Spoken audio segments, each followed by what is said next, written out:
reduce chargebacks up to 95%, how to handle them effectively. You know, last year, this is 2021, last year was 2020. 2020 had some interesting things going on, and I want to tell you about them, and I want to tell you how to fix some of these things, and chargebacks are part of them. Before I do that, don't forget to hit the subscribe button down there. You got to do that. Don't forget to ring the bell, turn on all bell notifications so you're notified each and every time I go live or I upload a video. So in 2020, get this, sales increased from the previous year 140%. Now, why did that happen? Well, because of a lot of brick and mortar businesses weren't getting customers in, they had to turn to going online, and since they turned to going online, it presented a few little problems. Chargebacks are terrible. They sound just like what they are. You get charged back. But the thing is, unlike a refund where you refund money to your customer, your merchant provider actually charges you back, and when they charge you back, that's bad for business. It's bad for them as a merchant, it's bad for you as a company, and that's when the customer actually goes to the credit card company and says, hey, I have a reason to dispute this charge. That really looks bad for your company. You don't want this happening. So in this video, I'm going to walk you through how to prevent this, because if this happens too much to you, you will lose your account and you won't be able to get another merchant account. Okay, you won't be able to sell online. So it's really important that you watch this video to the end, because if you don't, it could cost you your business. All right, let's jump right into this. Let me explain to you why this is so important. You can lose your account, or you become a high-risk merchant. What that means is a high-risk merchant has to pay higher and higher fees, transaction fees, percentages, and it can wipe out any profit that you have. So it's super important that we knock chargebacks down, and if you do the things in this video, I would say by a good 95%, if you just do the things that I'm going to tell you what to do in this video. Now, first off, let's look at the numbers and where you want to be. Chargebacks, they look at the number of chargebacks you have per 100 transactions. Okay, for example, they want you to be 1% or less in chargebacks. What does that mean? That means for every 100 sales that you have, less than 1 chargeback. Now, we don't have any problem with our survival food company, but I was selling courses on a site called ClickBank, and we started having chargebacks, but that was such a convoluted thing. What would happen is somebody would become an affiliate to sell our products, and they were a crooked affiliate. They would then buy the products with their own affiliate link and use a stolen credit card to do that, get the product, get paid as an affiliate, and then disappear, and then we find out later on the credit card was stolen and I get charged back. So I've paid them a fee and I've given up my course and I got my money taken back too. You want to prevent this stuff. This can be super dangerous. That's why this video is probably one of the most important videos you'll ever watch. Number one, I would say, and this is probably one of the biggest problems, make sure your product descriptions are accurate, your videos are accurate. If people see one thing on your site and it looks like it's high quality and packaged a certain way and it's a certain color and it's a certain size, and then they get it and it doesn't match with what your branding is, it doesn't match with what you've described on your site, you're going to get chargebacks. So that's the first thing I'll tell you, is make sure your descriptions are extremely accurate. Number two, add clear policies to your website. What are your policies? Well, your policies for refunds. How can they get a refund? Your policies for shipping, your policies for how long it's going to take to get to them. All these things are super important. If you make all of this clear up front, you won't have as many problems, you'll have happy customers, and you won't get as many chargebacks. Number three is customize your statement descriptor. Now, what is that? That is when somebody buys something from your site, on their credit card statement, they're going to see the name of your business. If you have started a business that's ABC marketing and you're selling t-shirts from T-Shirts or Us websites, and they see ABC marketing, they may not know who that is, and when they don't know who it is, they're going to call their credit card company and say, hey, I've got a false charge on my statement. So make sure whatever pops up on their statement matches what you're selling. That's super important.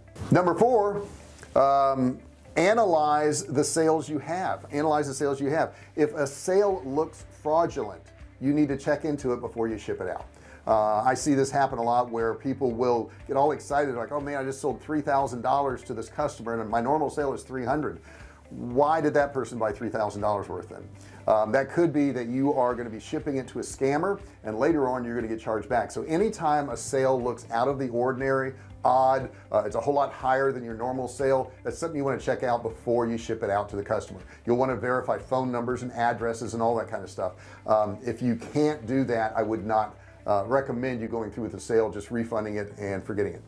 Number 5 is respond to refunds quickly. What do I mean by refunds? Now in the beginning I told you a refund is when you give money back to the customer, and a chargeback is when the credit card company gives money back to the customer of your money. Okay, so it's really important that you respond to refunds. If somebody wants a refund, let's say on one of my courses or some of my food that I sell, I'm going to respond to them quickly because I want to find out why. Why do you want a refund? What is the issue? What is the problem? Let them know what your refund policy is. So maybe they took a course of yours and your refund policy is 30 days after you've been through the course, and we have some refund policies like that, and they say, well, I've had this course for 2 days and it's no good.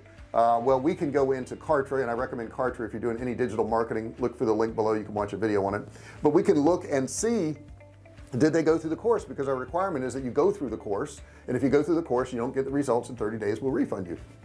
So respond to them and let them know what the refund policy is. Some people may not know what the refund policy is, and if you don't respond to them quickly, if they don't hear back from you quickly, they're going to go to their credit card company and you're getting a chargeback.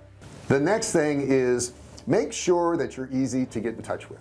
That's super important. If it's very hard to get in touch with you, if they can't call you, if they can't email you, if you don't have a help desk, and we have all these things, you can call us, you can email us, we have a help desk on each page where they can just click and ask a question, and that way it's easy for them to get a hold of us, and a lot of times if there's a problem and you handle it quickly, they don't want a refund anymore, once they understand what's going on.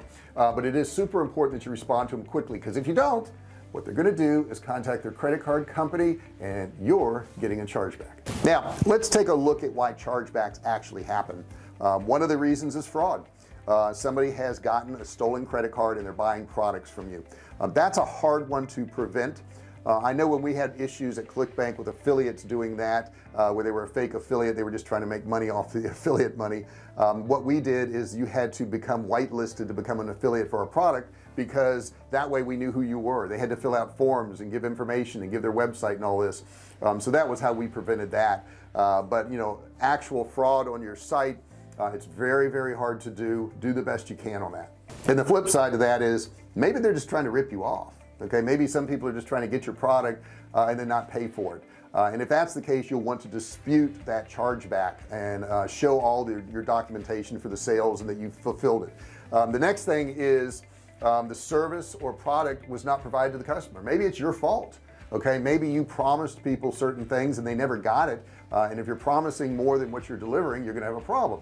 In e-commerce, in any business, you always want to over deliver and under promise. So make sure that you're not telling people something that they're not actually getting.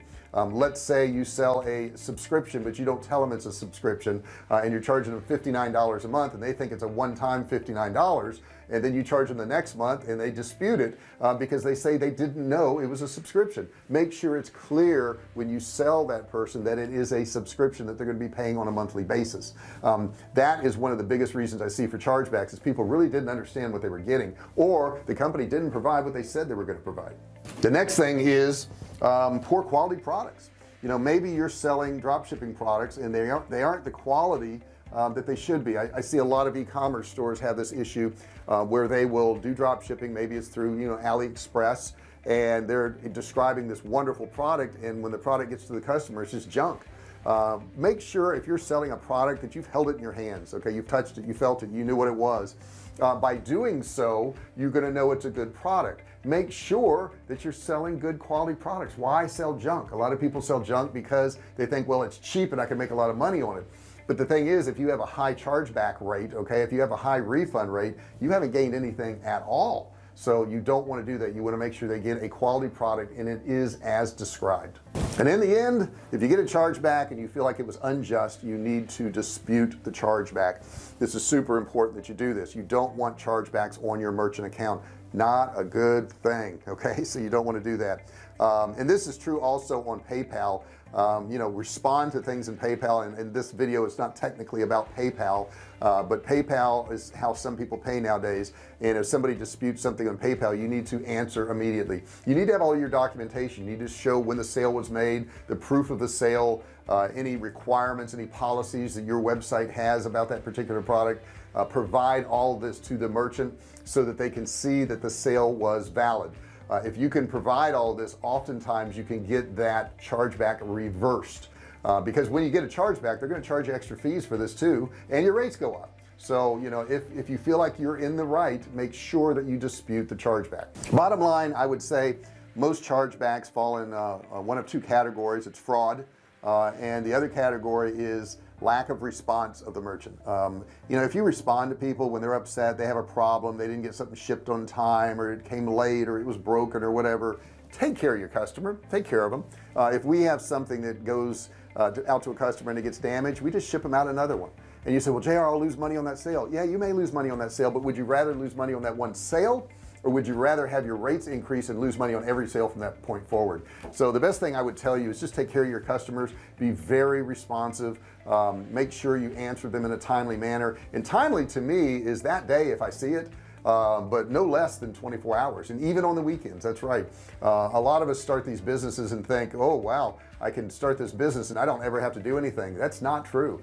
You have to get involved every single day. You got to stay on top of this stuff, and if you're not going to personally stay on top of it, make sure somebody in your company does. Make your customers happy. That's the 100% goal for you, is make your customers happy. If you have happy customers, I would doubt that you're ever going to have many chargebacks. If you're presenting to your customer the truth, they're getting something of quality delivered to them, whether it be physical or digital, I think you won't have very many chargebacks. I hope this video helped you out. I hope you see some of the steps that you need to go through. I think it's super important to keep your chargebacks low. We've had the same merchant account now for 11 years, and we've never had problems. And that also tells somebody else, if I go to apply for another merchant account, oh, I've had this one for 11 years and I've done millions of dollars through this account, I should have no problem getting another account if I need it. So I just want to share that with you guys. I hope this helps you out. If you feel like it was useful, do me a favor, give me a thumbs up, put a comment below. Have you had chargebacks? What have you done to reduce your chargebacks? Are you still getting them? Maybe I can help you out. Put a comment below if you've had some success or failures. I like to hear about it. Don't forget to subscribe. Also, don't forget to ring the bell, turn on all bell notifications so that you're notified each and every time I do a video or I go live.